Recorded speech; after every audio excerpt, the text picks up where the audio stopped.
नमस्कार दोस्तों, स्वागत है आपका अपने ही चैनल दीवा एक शक्ति में।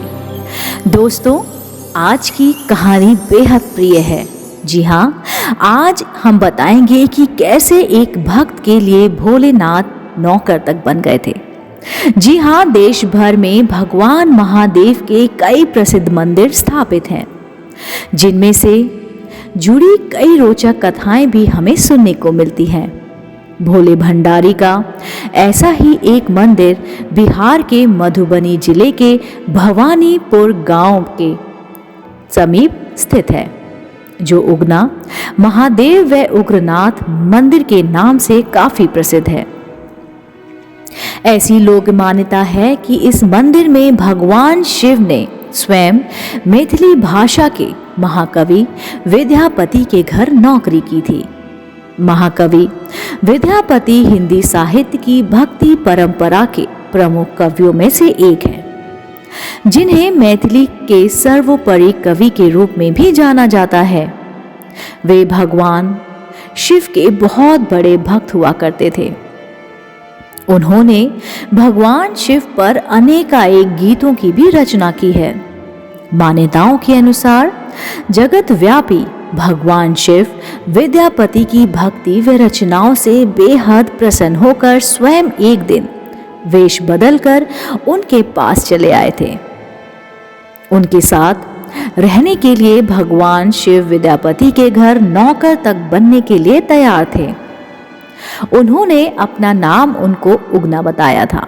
दरअसल कवि विद्यापति आर्थिक रूप से संबल नहीं थे, इसलिए उन्होंने उगना यानी कि भगवान शिव को नौकरी पर रखने से मना कर दिया। मगर फिर शिवजी के कहने पर ही सिर्फ 2 वक्त के भोजन पर उन्हें रखने के लिए विद्यापति तैयार हो गए थे। ऐसी कथा है कि जब एक दिन विद्यापति राजा के दरबार में जा रहे थे तो तेज गर्मी व धूप से विद्यापति का गला सूखने लगा, मगर आसपास जल नहीं था। इस पर साथ चल रहे विद्यापति ने उगना यानी कि शिवजी से कहा कि मेरे लिए जल का इंतजाम करो। तब शिवजी ने थोड़ी दूर जाकर अपनी जटा खोली व 1 लोटा गंगाजल लेकर आए।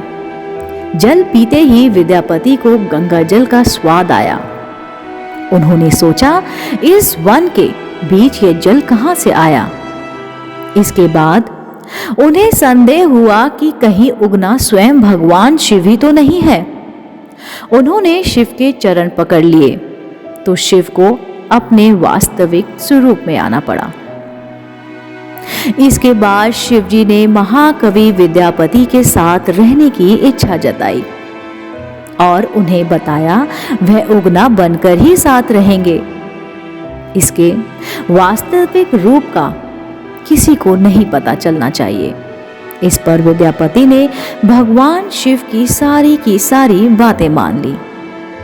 लेकिन एक दिन उगना द्वारा किसी गलती पर कवि की पत्नी शिवजी को चूल्हे की जलती लकड़ी से पीटने लग गई। उसी समय विद्यापति वहां आए और उन्हें मुख से निकल गया कि यह तो साक्षात भगवान शिव हैं और तुम इन्हें मार रही हो। मगर विद्यापति के मुख से जैसे ही वह बात निकली तो भगवान शिव अर्तध्यान हो गए। इसके बाद अपनी भूल पर पछताते हुए कवि विद्यापति वनों में शिवजी की खोज करने के लिए निकल गए। अपने प्रिय भक्त की ऐसी दशा देखकर भगवान उनके समक्ष प्रकट हुए और उन्हें समझाया कि मैं अब तुम्हारे साथ नहीं रह सकता, परंतु उगना के रूप में जो तुम्हारे साथ रहा उसके प्रतीक चिन्ह के रूप में अब मैं शिवलिंग के रूप में तुम्हारे पास विराजमान रहूंगा। उसके बाद से ही उस स्थान पर स्वयं भू शिवलिंग प्रकट हो गया। इस समय जो आप मंदिर देखते हैं उसका निर्माण साल 1932 में हुआ है। इसके अलावा बताया जाता है कि 1944 में भूकंप में मंदिर को कोई भी नुकसान नहीं आया था। हालांकि आज मंदिर का परिसर काफी भव्य बना दिया गया है। दोस्तों, उम्मीद करती हूँ आपको मेरी आज की कहानी बेहद पसंद आई होगी। अगर आप मेरे चैनल दीवा एक शक्ति को पसंद करते हैं तो मेरे चैनल को तुरंत लाइक कीजिए, शेयर कीजिए और सब्सक्राइब करना बिल्कुल ना भूलिए। अगर आप शिव जी के भक्त हैं तो मुझे कमेंट करके ज़रूर बताइए और मुझे ज़रूर बताइए कि आप मधुबनी इस मंदिर को देखना चाहते हैं। अगर हाँ तो मैं इसका एड्रेस और पता और जाने का साधन अपने डिस्क्रिप्शन में ज़रूर बताऊंगी। मैं उम्मीद करती हूँ आपको आज की वीडियो पसंद आई होगी। मैं मिलती हूँ आपको जल्द ही नई रोचक जानकारी के साथ इसी चैनल पर। आप देख रहे थे आपका अपना चैनल दीवा एक शक्ति।